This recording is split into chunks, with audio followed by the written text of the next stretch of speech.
You're listening to the Nerd to Know Media Network. Join us at nerdtoknowmedia.com.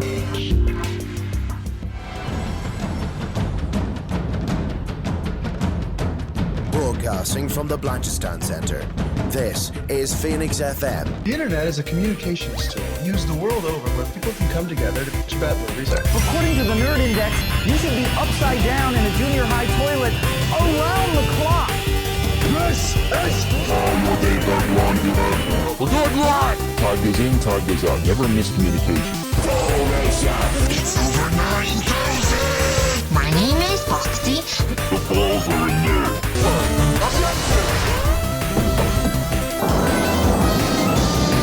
Do a barrel roll.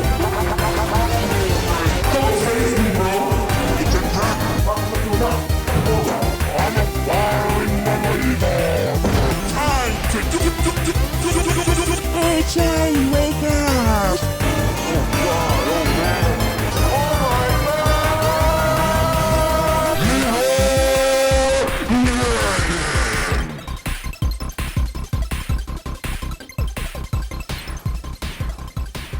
Hello, welcome to this week's edition of the Nerd to Know Basis Show, airing on Phoenix 92.5 FM and all those wonderful places on the internet. I am Cian, and with me this week is, in alphabetical order... In alphabetical order, it's so easy because it's just Kev. Just Kev. Just Kev. Lovely. Excellent. Lovely to have you here, Kev. Dara is off globe trotting, and Mannequin Blue is neck deep in invoices, Black Book style. So you're going to have the two of us this week. We believe in neither travel nor taxes, and that is why we are podcasting. No. We are bound by the rigors of teaching and helping the deaf, so we don't get to take holidays. But we have a lot to talk about now. So, and by the way, I will not explain that at all. We've a lot to talk about this week. We've had some shows end, we've had some shows begin. Generally, sort of, I've noticed that in terms of the streaming things, these things tend to go seasonally, and we're in the middle of that. But we'll lead with something that launched last week, which was Loki. Loki is the first Disney Plus season to get a second season, I should say, series to get a second season. That's it. So, bit of a significant milestone. So, Kev, first of all, before we get into it, what are your memories of the previous season of Loki? It's been a while. It's been a while, but I think Loki stuck with me more than most of those Disney Plus, particularly those early Disney Plus series where like they were kind of hitting while the iron was hot. Everything was exciting, and I think we were still. I think we were into the vaccine era of COVID, so like we were going out, but not as much as we are now. The cinemas weren't back. It was cinemas weren't back. Source of things like So that run of WandaVision, Falcon, Winter Soldier, Loki was just like we are all stuck inside, and this is what's on. Yeah. So Loki stuck with me, and it definitely felt because that was also very much the still very post Endgame compared to like what they're trying to start now with Kang and the Secret Kang and the Kangs, yes. Yeah, Kang and the Kangs. Yeah. Kang, the Kang Squad. Even though this was the impetus of Kang and the Kang Squad. Yeah. But the thing is that Loki, the reason that I think Loki is hitting me now more than most other series and Disney stuff is because the end of the previous season of Loki made big promises that none of the other Marvel stuff has seemed to pay off yet. Oh, the multiverse splitting apart like a Lego set being dropped from a second-story window. Yeah, because that's like it was all because we were all under the assumption that Marvel was this very intricately planned idea, and Loki dropping just before Spider-Man and Doctor Strange, which we knew were getting multiverse stuff. We thought, that we're gonna, this is gonna be the start. We're gonna watch Spider-Man, we're gonna get inflation, and Doctor Strange is really going to extrapolate that. And no, it didn't. So now here we are, 2 years later, and now I'm looking for an answer. Did you know that the phase 4, which was called the multiverse phase, is over? with a whimper. Was that? Hold on. Okay, no. So Guardians would have been the last one if that's that, or is that the start of the new one? I think Ant-Man was the start of the new phase. Yeah, because that was the big Kang debut, apart from the other one, you know. Oh boy, yeah. God, Ant-Man. If that's your resounding ring into a new era, what a whisper. Did we talk about that movie? That movie left no impact on me. I really enjoyed it in cinema. I'm watching it on the TV. It's like, yeah, a bit flat in places. I think the Kang character kind of lets it down a bit, disappointingly enough. But actually, I thought it was quite bright and colorful. I had a sort of a Jules Verne feel to it, like something weird and new is happening every couple of minutes. It's not my favorite Marvel, but I really liked it. Yeah, there was a couple of kind of cool character designs, but I just found it so incredibly dull. So that's the other thing, because that's also the kind of the big tying together of Kang's whole story. Yeah. And from a business perspective, you've got James Gunn with like a really good Guardians film kind of bowing out. Yeah. And Marvel's kind of going, don't worry, Ant-Man is here to lead us into the future. Yeah. So no, Loki's the first thing that actually feels impactful since over the past couple of years. And you know what? As far as first episodes go, obviously we've got a whole long ride to go. So this could either skyrocket to success, or it could fumble the bag bad. But for a first episode, I think it's set things up. It picks up exactly where the finale leaves off, with the man at the end of time and Loki getting dropped back in. We very quickly get the explanation of why the TVA was like that. Yeah. I'll try to be vague. It's new. I should say this, by the time this goes out, it will either be 2 episodes will be out, or possibly 6. If not the whole season schedule. So maybe it might be worth just being candid. Okay, yeah, I'll get into it. Yeah. So I was surprised to find out very quickly that within the first 10 minutes we got an explanation as to why Kang was plastered all over the TV. Yeah. In that he founded the whole organization. That's right. It wasn't a jump into a parallel universe where Kang's stars. We jump into the past, wasn't it? Yeah, which is interesting, and definitely, I suppose, untangles what I thought was going to be a very convoluted web. Yeah, and I was disappointed in the stinger when Owen Wilson didn't, what's he called, Mobius? Didn't know Loki, because I was worried they'd spend the whole season rebuilding that friendship, Men in Black 2 style. So I was glad they scrapped that element immediately, basically. Yeah. And yeah, otherwise then, I like that I like how they're playing around with limited time travel. Yes. So with what was he named? Ouroboros, Ke-Huy Kwan's character. Yes. How, because Loki keeps getting pulled back and forth, how he basically in the past teaches him how to make the thing that saves him, so that his future self will remember it. Yeah, I mean, by the standards of Doctor Who, it's fairly okay, I get it, but it's still nice to play. It still shows that the show is being a bit inventive with itself, That's it. And that's what I'm saying. It's good limited time travel, because time travel is also one of those sticking points where if you get too weird with it, it unravels the entire meaning. Yeah, well, there's basically 2 schools of thought, which, to not eat up an hour. You've got everything has to happen the way it happens. So you're kind of Back to the Future. Even if you changed it, you're ultimately just creating the thing that was always meant to happen. Or you've got your Avengers Endgame thing, where anything can happen anytime. It's a mess, whatever. We're not going to worry about it. And this seems to be kind of a nice mix and match of the 2, Yeah. No, so I thought it was clever. And by episode 1, he gets yoinked out of the time sphere. How and why, we'll find out. But now we have him back in this time, quote unquote. TVA being what it is. Yeah. And it was fairly restrained on a lot more of the sensational elements. There wasn't much of Sylvie. We kind of haven't seen a lot of the TVA characters. I can't even remember where the Judge character from last season ended up. to be I think honest. she died, didn't she? Oh, it's been 2 years. Yeah. I believe you, but Don't quote me on that. I'm not gonna rewatch it. But I think she died. I'll but take no, your word for it. But like, Yeah. I don't remember her dying. But it also helps that Tom Hiddleston and Owen Wilson just like it seems like they're having fun and having fun with each other. So that's it. Like if nothing else, if this show goes completely off the walls, I think that chemistry alone will probably get me through it more than most any other series. That's just it. And it is doing like Marvel has this like weird understandably has a weird allergy to just direct sequels. Because like I think the first couple of Marvel sequels were a bit drab. So like now every sequel has to be like a reinvention.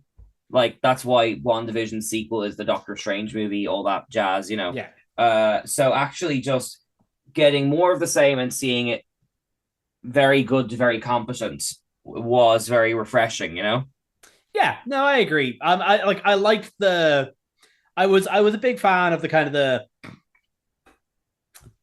the post-nuclear 50s aesthetic for like an outside of time agency. So I'm glad to have that back. They're having fun with it. I think it's considering I watched the first episode of Secret Invasion and just forgot to pick it back up. The fact that I am interested in what Loki's going to do next week should speak to where I'm at with Marvel. Yeah, I get you. And by the way, not to completely derail us, but I didn't notice last season the start of the new episode of Loki. He starts talking to like someone in the lobby, and like he calls the guards, doesn't know who he is, bounces back, suddenly remembers him, all that kind of stuff. That's Eugene Cordero, who is one of the main voice actors from Lower Decks. The name did ring a bell. Yeah. Well, Kian, if that is not a segue, I don't know what is. Annoyingly, I still want to talk about Loki, but just put a pin in Lower Decks. That's coming. But I'll tell you what. Yeah, I get what you mean about Loki. Just because I knew you and me would probably end up talking about it, like I actually went and rewatched the first couple of episodes of WandaVision just to see if it would like hold it and other Disney Plus things would hold up, outside of the sort of the hype machine. And yeah, I think that, and I think these Disney Plus things have the potential to age well. But I do get what you mean about sort of a lot of people falling off the Marvel thing. It has been kind of like just chucking things at a dartboard and like, seeing what sticks to the wall, Yeah, no, the most interesting thing that's happened in the past couple of years has been Guardians 3, which everybody knew as the swan song of a director moving on to a different studio. So I'd fight the corner for Wakanda Forever. I thought that was stronger than the first one. Yeah, no, you're right. You got me there. Wakanda Forever was, yeah, you got me. Yeah, Wakanda Forever was very good. But again, like you said, that was a swan song in its own way. Yeah, it also helps when they let a good director actually make a good movie in both, because in both of those what a cases, notion! What a notion! What an idea! but that's the problem we've kind of always had with these. It's that like most of the time, unless you're Ryan Coogler or James Gunn, you're just kind of making a Kevin Feige movie. Well, that's just it. It's like look, I'm ride or die with Marvel, but like, especially these Disney Plus things are incredibly revealing in that you can sort of mark the cutoff point where they took the directors out of it, and it's usually episode 5. Like I actually, because I did review a couple of these, and like penultimate episode of WandaVision is her backstory ends in her in the studio. Next episode, big fight. Yeah. What Falcon and Winter Soldier, they make a boat and sort out their feelings. Penultimate episode. Next episode, big fight. Loki sort of dodged it, but it's still Loki had the last episode be a conversation in a space tower. So yeah, but I think they compromised that by fighting a massive cloud the week before. Yeah, but it also helped that they had Richard E. Grant involved, so that's going to improve most scenes. having Richard E. Grant in a silly hat. Oh, that's great. No, it's like I wish you could have been at the Richard E. Grant thing in Dublin last year. Like Oh he talked yeah. about Loki so much. Like he was reading passages from his autobiography and about stories his dad would tell him. It's like, oh, if you become an actor, you'll end up in drag and wearing pajamas and that kind of stuff. And these pictures of Loki are just like popping up in the background, like, he seems to have had a blast, and I hope they bring him back someday, even though he's dead in the show. But anyway, the reason I bring up Marvel and all that is I suppose I'd like to check in with the general health of both superheroes and streaming services in general. Because before we recorded, you were talking about Invincible, I was talking about The Boys, that kind of stuff. So apart from like the Marvel sort of offerings and things like that, is there anything kind of in town other than The Boys and Invincible? Like, does DC have anything going? Is there anything else going, Hey, great. Hey, does DC have anything going? Is a great question. Somebody better ask them, because I don't think they know. Yeah, no, DC. Well, I don't know, and frankly, I can't know because HBO still doesn't have a streaming service in this country. Oh yeah. So, Do you remember when they announced that Gotham TV show like a year ago, and we've heard nothing since? Remember when there was 2 seasons of an Alfred TV show? Oh, I forgot about that. They made that. That was done. I didn't watch it, but I know they made it.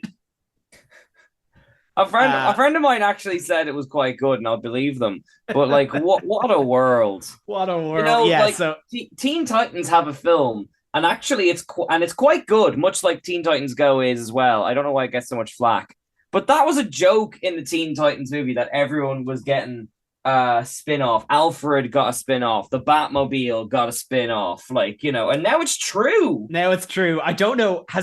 I don't think it's out yet, or even if it's filming, but I think they're still going ahead with that Colin Farrell Penguin spin-off.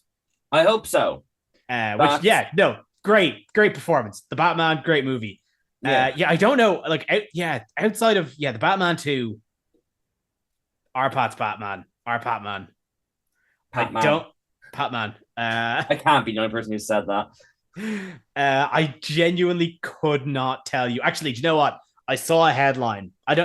Regardless of like what's already in production, apparently under James Gunn, none of the actors that were involved in like the Snyder Justice League are coming back. That's really they're wiping that slate. Jason Momoa is out even before his film comes out. That's it. They might still release that because that's in production. Yeah, but like with the hailing in of James Gunn, just wiping it clean. Are they even going to like justify it, or is it just going to be like a hard stop? Like if you're going to do it, it probably would have been that Flash film.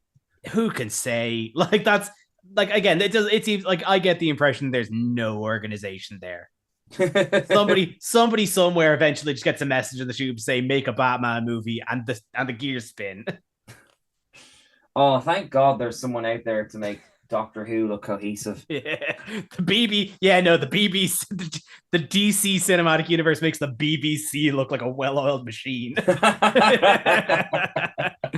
Oh my God. Well, I'll tell you what then, because we'll talk very quickly about this because you mentioned it. So you saw the new Invincible episode, which is kind of special. So take us, it's been out a while, but take us through what it is. Yeah, it came out, it kind of caught me by surprise because Invincible, I think that second season's due out this month, maybe next month. Yeah. Hey, when this episode goes up, could be out. Who's to say?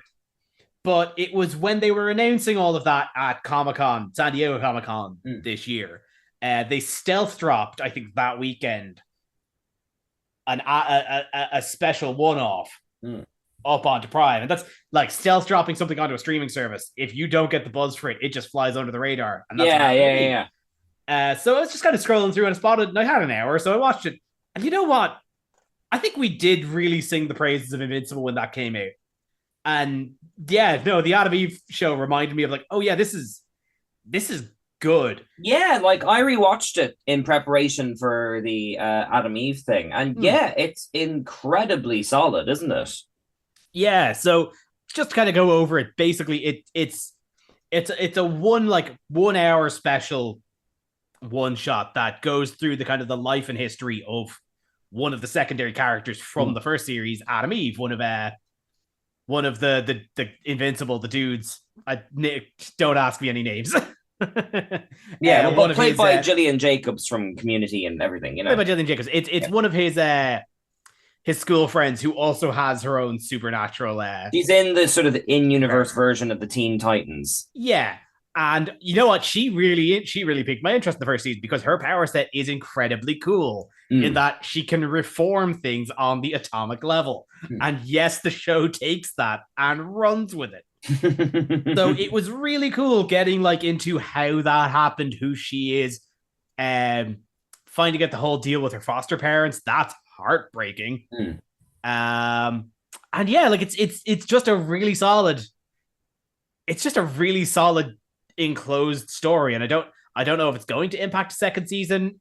Well, even if it doesn't, it's still incredibly important context. Yeah. Like you're not going to go back to season one and not think about that, you know. Of course. So no, I like that's if you're even on the fence, I'd say it's a great litmus test for if you want to watch Invincible.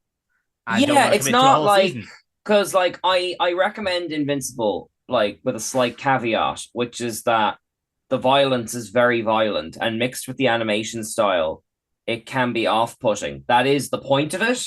Yeah. But I could see people quitting very early because of it, especially because that first episode sort of lures you into a false sense of security. Yeah. Yeah. No, I think Adam Eve gets to the point a lot quicker and a lot more succinctly. Yeah. Well, I mean, it's been out long enough.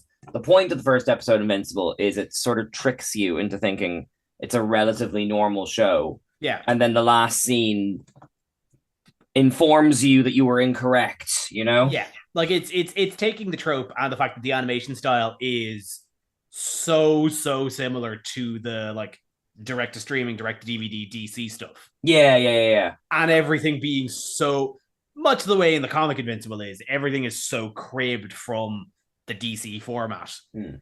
Oh yeah, like I don't read DC comics, but I do not have to work hard to figure out every like comparison. Yeah, no, it's pretty easy to tell what character is just Hellboy. Yeah, exactly. Like, you know. So yeah, no, I think Adam Eve was a good. Yeah, if you're on the fence, obviously with the pre-notion that it's an incredibly violent show. You know, just being not aware all of the that. time, but that's kind of what's disarming about it. Yeah, I think Adam Eve is a good taster if you're not sure. Yeah, and then if you are, you have a whole season and you have another season coming on the way. Oh, I'd recommend it. I like it. I like The Boys a lot, but Invincible has the edge on it for me. I think so. I feel like it's just that slight bit subtler. Yeah. The Boys is a lot of things, and subtle it is simply not. The Boys is a funny one now because I haven't watched Gen V yet, but I did watch most of series 3 the other night because I have an infant who won't sleep, and like The Boys is very crass and obvious and loud in many ways, and it's not subtle with its like political stuff, but there are subtleties in it. It's not a stupid show, you know? No, it's never talking down to you, and it doesn't know it knows what it's trying to say, but it is doing so with a big bass drum. Yeah, like a mallet to the back of the head. There's like it's hard. Yeah, you're right. It's hard not to get kind of political about it, but like just as a one random strand plucked out of it. Like the third season is all about Homelander kind of giving up pretending to be good, and that makes him more popular. And the more crass he is, the more a sort of a radical base builds around him. And it's not easy. Like, I mean, it's easy to figure out who that's supposed to be, but they don't say it to you. You compare that to that Doctor Who episode where the actor from Sex and the City was just the American president and was compared to the American president. Like, you don't need to spell it out, you know? Like, there are... I'm trying to think of another word for subtlety, but there are sort of... It doesn't, like you said, it doesn't talk down to you completely. It's not subtle, but it's doing what it does very well. Yes, it doesn't have to be. It doesn't have to be subtle to be good storytelling. And on top of that, like it's what really makes The Boys an engaging watch is also its character actors, because you get to see Jack Quaid and Carl Urban, and I don't know the actor's name for Homelander, but that guy deserves an Emmy because he is Anthony living. Starr, I think. What? Anthony? Yeah, I think you're right. Anthony Starr sounds right. Yeah. That man is eating scenery every chance he gets. Yeah, and it's so funny. He's got so many smiles. Have you ever noticed that? Like, he's got an earnest smile and like a really scary smile, and I'm smiling, but I'm actually really upset smile. It's a very weird, compelling performance. Like, that's yeah. There's one thing I could say about that man. He's very expressive. Yeah, and like it's funny because once again we're tapping into the Lower Decks thing with Jack Quaid, like, you know. Yeah, like I fully forget that is him voicing Boimler. Yeah, and what really drove it home for me was seeing him do Boimler in the Strange New Worlds episode, because I was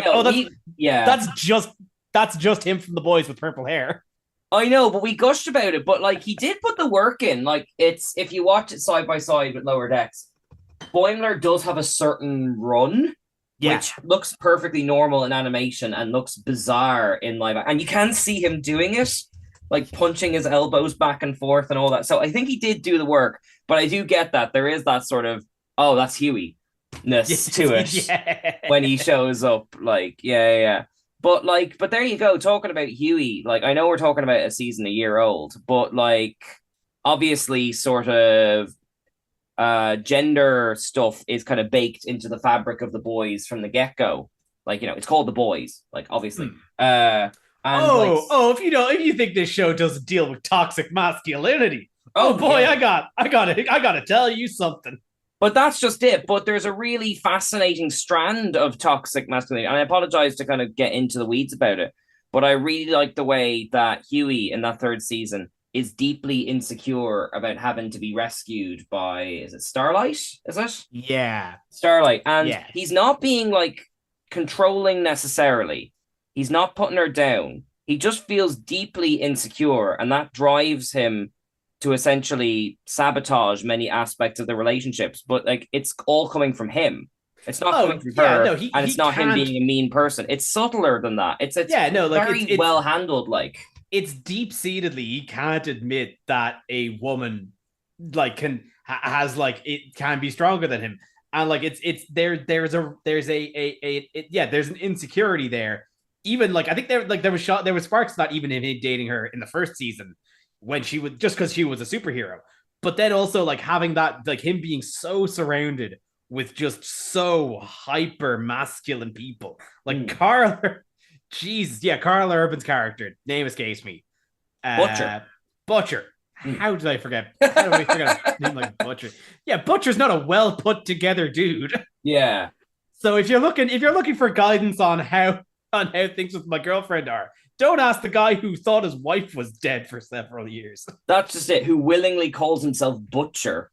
Like, you know. But that's what I mean, though. But this ties into how well, because like we talk about, like, you know, any scene with the deep is not like subtle. But like, if you actually kind of start interrogating it, like, all the characters are so nuanced. Like I talked about Huey there, but like, and how he was kind of the toxic masculinity trait. But it makes perfect sense when you remember that in the first episode, he was holding hands with his girlfriend when she got killed. So that is it. Doesn't make it okay for him to patronize Starlight, no, but does it make sense? Yes. It's very like layered, you know. No, listen, I love watching people be terrible to each other. There are a few things, when done right, there are a few things that bring me greater joy. I think we have it on the cards. If we get to it, I will talk about it. Always Sunny in Philadelphia.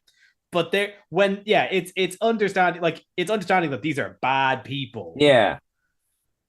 Coming from bad places. No, but they're not just bad because they're bad, though. They're like, everyone has a compelling reason for the way they are, but the show doesn't let them off the hook. Like, it's because, see, I talk about this and then you watch it and like, you're like, what's he doing to that squid? You know? And like, you say that. And there are some people that are just bad for the sake, because they are bad people. And the Deep is one of them. But that's what I mean. It's such a weird balancing act because it's got that I hate to say it, but Zack Snyderness to it, which is a huge ingredient of the show. It's my least favorite ingredient of the show, but it's perfectly balanced with really well drawn out characters and plots.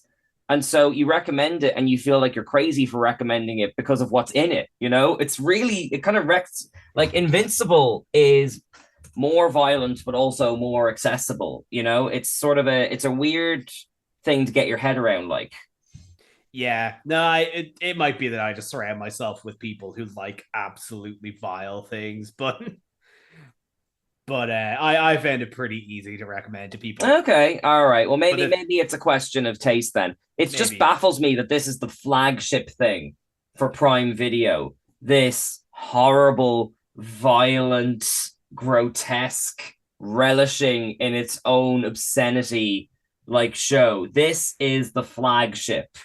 I find that deeply funny. Yeah. It's on the side of Dublin buses, for goodness sakes. But hey, hold on. Those bus ads are changing. There's a new Frasier coming out now. I've been seeing nothing but I'm Kelsey looking Grammer all forward to day. that and also terrified of it. Like, I've been looking forward to that Frasier thing for ages, and then I saw the first poster, and I was kind of. It only just then went, "Oh no, this could be terrible." Is it Frasier? Nothing wrong with the poster, but it just didn't occur to me. No, I saw a lot of people criticizing the fact that Frasier is wearing jeans. I've already seen the show is not out yet, and I've already seen a lot of "That's Not My Frasier." All right. I mean, like, we won't get into that because we haven't seen it yet, but the fact that Nicholas Lyndhurst is involved is a good vote of confidence for me. Okay. And if they're going to do the essentially soft reboot it with Frasier as the Martin character, since what's his name, the son, is going to be a main character, fine. I mean, seen it before, but I'll take it if it's sensitively done, Yeah, if it's good Kelsey Grammer, I'll probably watch it. Yeah, and they're gonna like rope one of the original characters in for like the finale or something. They always do that kind of thing, Oh yeah, no, like they're going to have to get Niles in sometime. Yeah. Niles with his like crazy. I imagine he's got like 15 kids and they're all psychologists or something like that by now, or possibly football hooligans. One or the other. I hope it's football hooligans. Only time will tell. And you know who was one of the Daphne's brothers? Richard E. Grant. Everything's connected. it's all connected. The spider webs we weave. That would have been a perfect segue into like Lower Decks, but instead, let's talk about It's Always Sunny. So yeah, I have finally caved and gotten back onto Netflix, because it turns out you just kind of can't live without it nowadays. Oh, don't encourage them. So I've been catching up on what I missed over the months of my hiatus, and there's been some good stuff.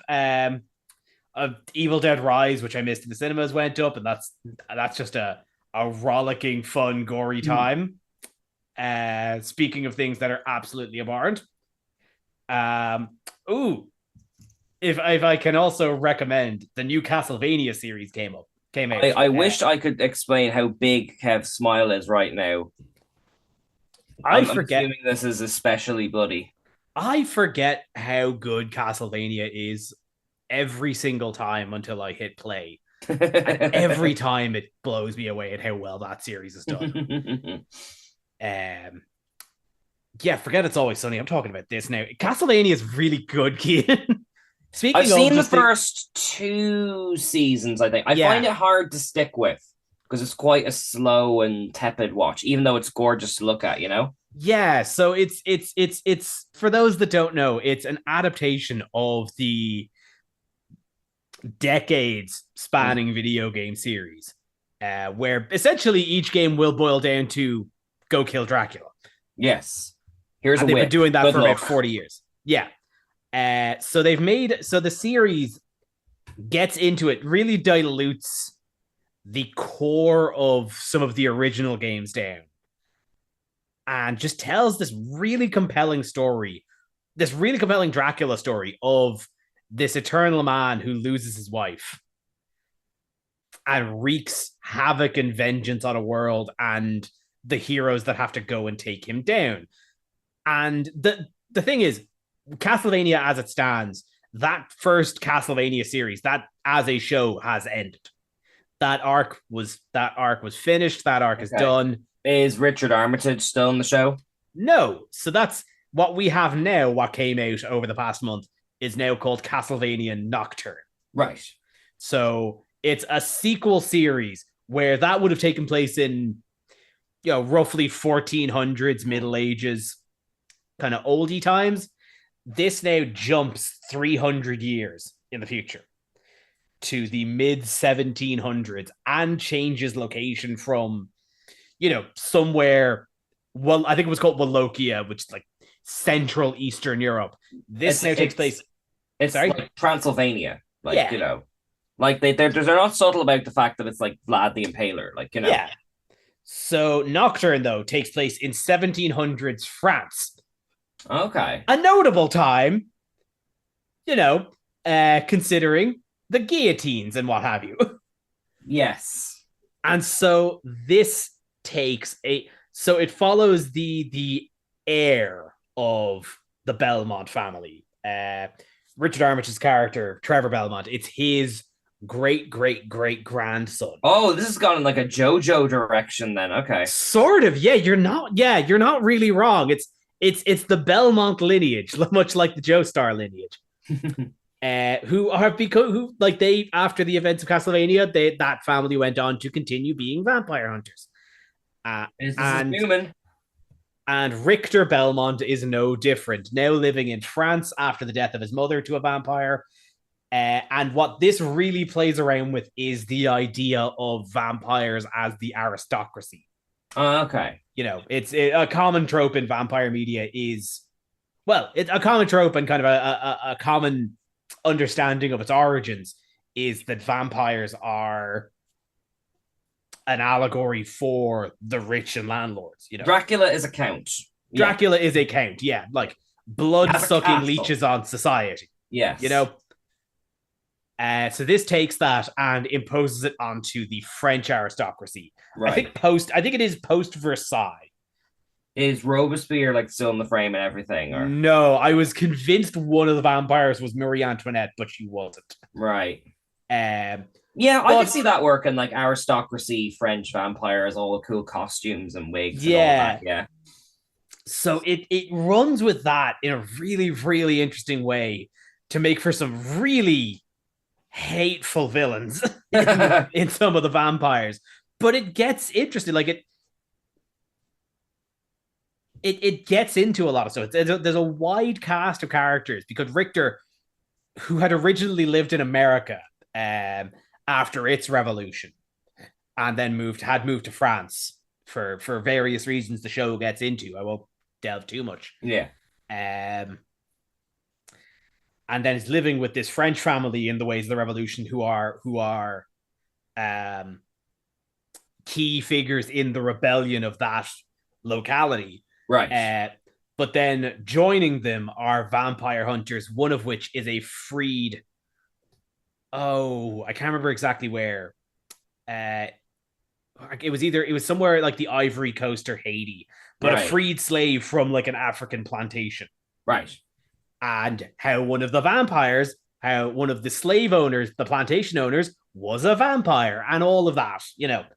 And it does all of this and wraps it up in this great, just fantastical story with just stellar animation. I can't the way that characters because the vampires are super powered in these shows.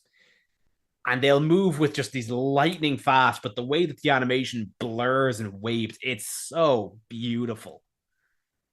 I'm a really, really big fan of this show, and I'm happy that Netflix are continuing to make it, and seem to be kind of leaning towards making more like it, because they announced recently that the original showrunner for the first series, they've been kind of passing the reins off to different creators since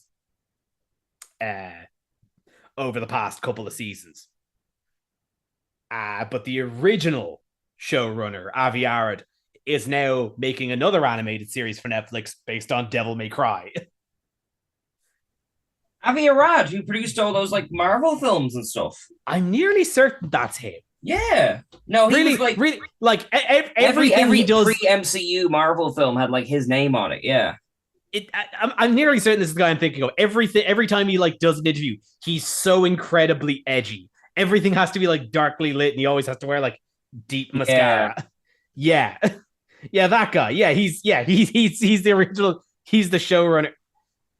No, okay, no, that's not Avi Arad. Okay, no, I've got this mixed up. Okay. But no, I'm a big fan. And much in the same way as I was saying that Adam Eve is a great starting point if you're not sure about Invincible. Right. The first season of Castlevania is 4 episodes. Right. Four 20-minute episodes. And it is in itself a very tight, contained story that the subsequent series really kind of like expand on. So again, same warning with Invincible. If you've got a taste for the bloody and the gory, give those first 4 episodes a shot.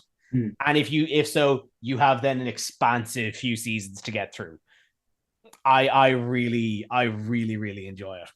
And it's funny actually, because like I know it's starting to widen up now, but like for what is essentially a video game adaptation, it's very thoughtful and pensive, isn't it? Like, it's not like wall to wall, like it's not like that Van Helsing film, for example, or Blade or anything like that, Yeah, no, there is a lot of pathos in it. As I said, like Dracula's not just a bad guy for the sake of being a bad guy.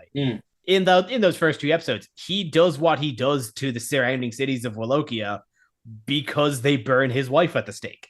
Yeah, and I mean, like, not to get too far into it, but like in season 2, there's a case to be made that Dracula isn't evil enough. Yeah, he's got all his vampires around him, like saying, let's like tear everything up and all that kind of stuff. And he's like, no, I need to go to my room and sulk in the fireplace, Yeah, no, so like there is a lot of pathos and thought. And that's just with the villains. Yeah, the main characters like Alucard, Richard, and Sypha, they're constantly the Gaius Baltar actor playing him. Like all the voice cast from top to bottom is great. Like, Yeah. By the way, the showrunner, his name is Adi Shankar. That's sorry. Yeah, that's my mistake. Lovely, no problem. Okay, with how we were talking about that, would you rather talk about Lower Decks or It's Always Sunny? Let's talk Lower Decks. I'm looking there at the episode count. I'm not as behind as I thought I was. Well, we've talked Star Trek quite extensively. Yeah. Before. So how are you finding this newest season? Good. And in the same way, I think I found Lower Decks very, very good in the past in how it expands on the Star Trek universe in ways none of the other shows would. Yeah. Like the last one, just kind of to show you kind of where I'm at. The last episode was the Orion wedding. Okay, you're not too far behind then, like. No, so it's what I'm enjoying is, and obviously it's a rollick. It's hilarious. But it's seeing how, even through a comedic tone, the interpretation of the Orion homeworld, which is something we haven't really seen before, and just what going through the intricacies of the Orion wedding kidnappings. Yeah, and I like how this season they're starting to break down the traditional character roles. Like that episode you referenced, there's a running joke where, like, somehow, impossibly, Mariner just keeps getting hit with daggers. And that seems like more of a Boimler thing to happen, Yeah. Meanwhile, Boimler, it's funny actually talking about Jack Quaid trying to be tough. He's trying to be tough with the security officers, isn't he? And they just want to play like board games, and have a nice chill time, Yeah. So I'm definitely getting the sense of progression, because like that's that was the big jump from season 3 to 4. They've been promoted. Yes. So they're not. They shouldn't be doing as much menial labor, but yes. they are marginally more important. They've now reached the point that they will be the types of characters in Next Generation who would not have a names and get killed. They're not upper yet. No. There's still a long way to go. But that's it. It's showing progression. It's showing growth. Yeah, and I like how they've added, like, essentially it's like a 5-hander, because like they've added the Vulcan character to it, haven't they? Yeah, which is a good, which definitely shakes up the format and really kind of like can adds a variety to some of the different party layouts that we get. Yeah, like she doesn't replace anyone, but she's just a great foil for any of the characters because she's so dry. I think that's a secret sauce to most good, like, on Star Trek entourages, is having a good Vulcan who you can say just that, but there aren't deadpan. that many. Like, Spock's classic, but Spock's atypical anyway because he's half human. And if you actually watch the original series and Strange New Worlds, he's much warmer than people would assume. Oh yeah, no, that's what I'm saying. It doesn't happen you don't get it a lot. Yeah, but when you do, you get something like Spock or Tuvok. Yeah. And I think quite a lot of the time they're just like cold and not fun. It adds a dryness. Yeah. That I think really, like, with something as big and boisterous as Strange New Worlds, you kind of get that, like, it really just complements that to have just a very literal straight person. Yeah, I completely get what you mean. I'm looking forward to you getting caught up because we're now reaching the weird stage where, like, Star Trek's all over time and space, but like you said, we're now at the stage where Lower Decks is actually, like, making important canonical things happen. Like, we saw the Orion planet for the first time. We go to Ferenginar in an episode you haven't seen yet. Wonderful. With Rom and Lita as the Grand Magus. Like, and they get the proper actors back and everything. Like, you know.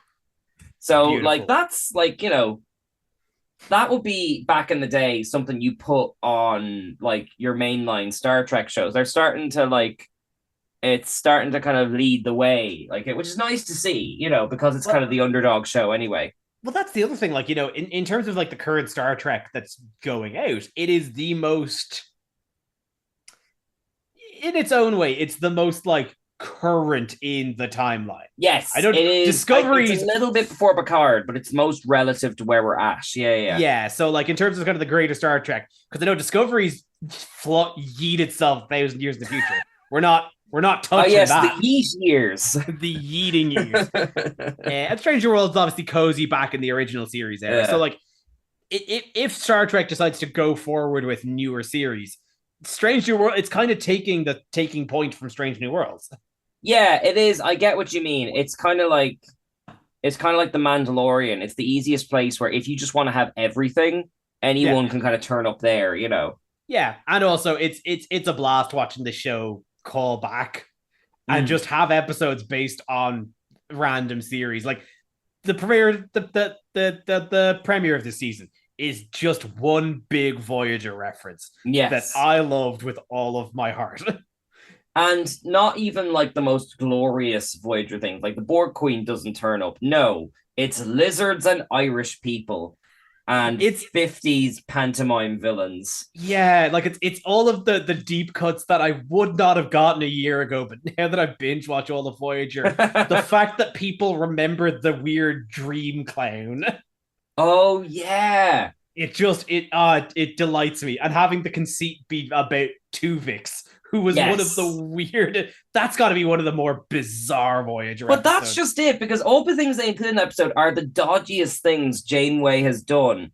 Yeah. The examples they include is the Irish Fairhaven town, in which, in a story about, you know, all these holograms are people and we should respect that, Janeway deletes the man's wife and has no consequences.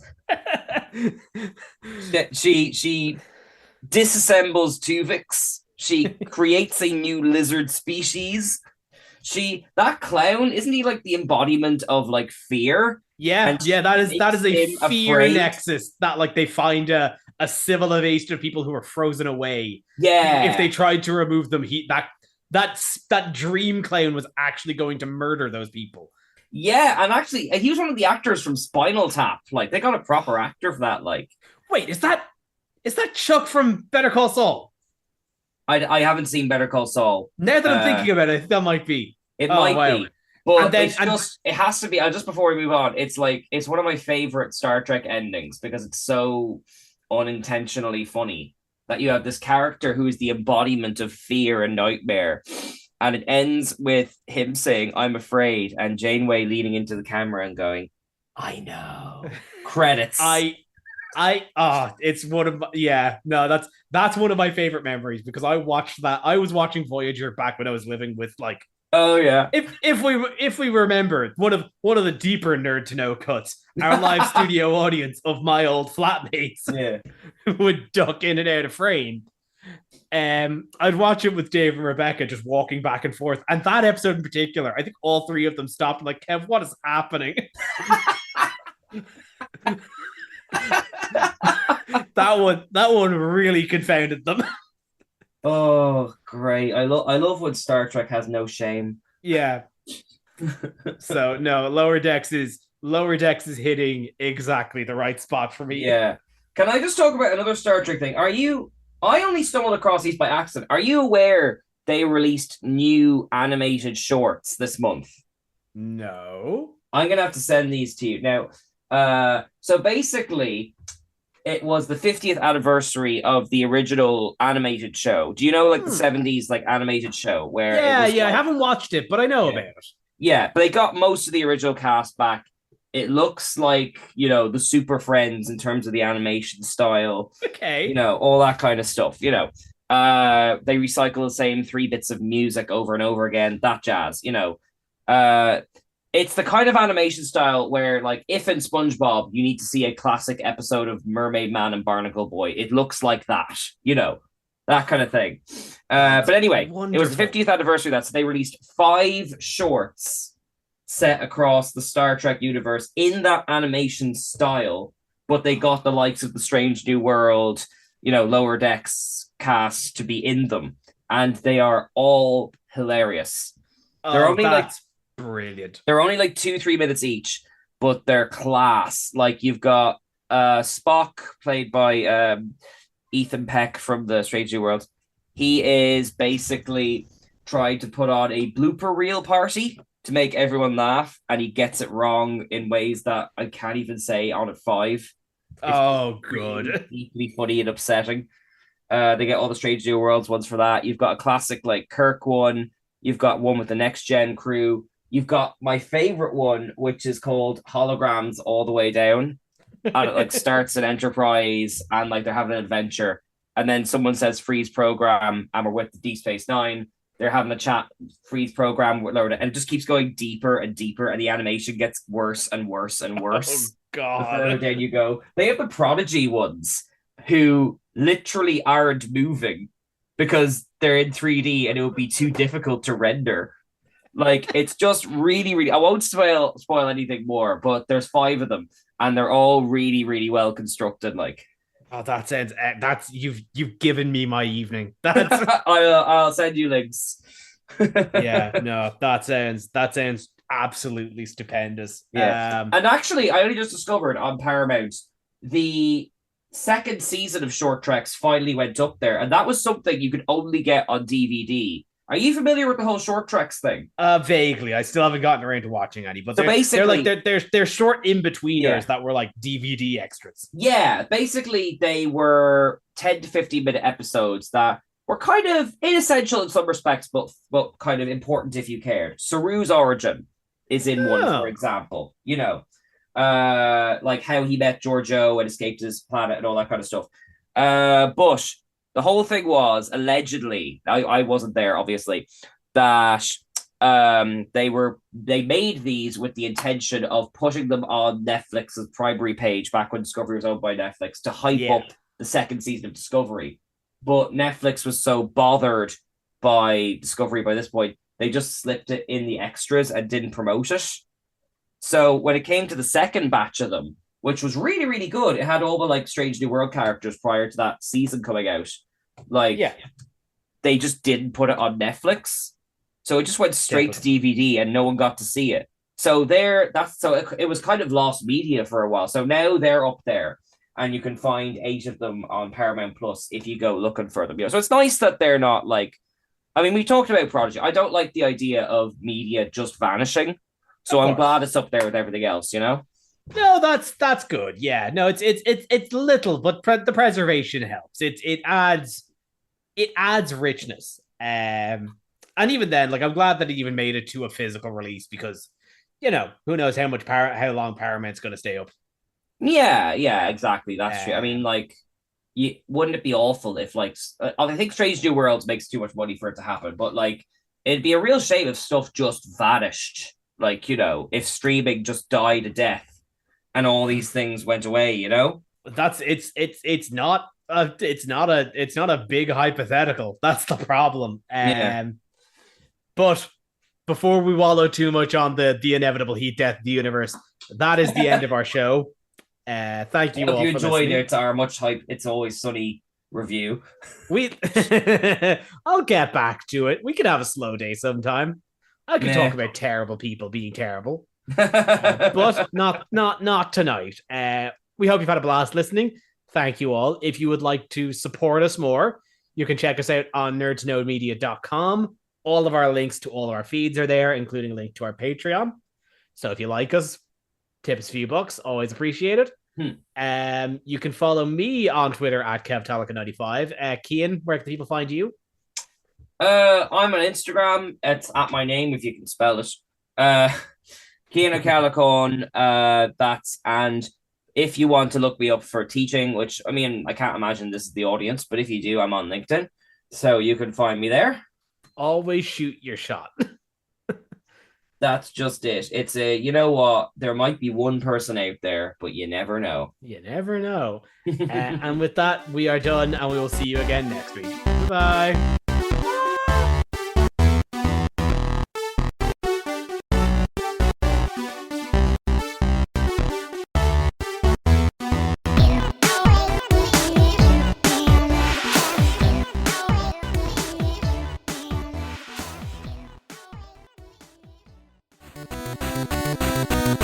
Thank you for listening to a Nerd to Know Media production.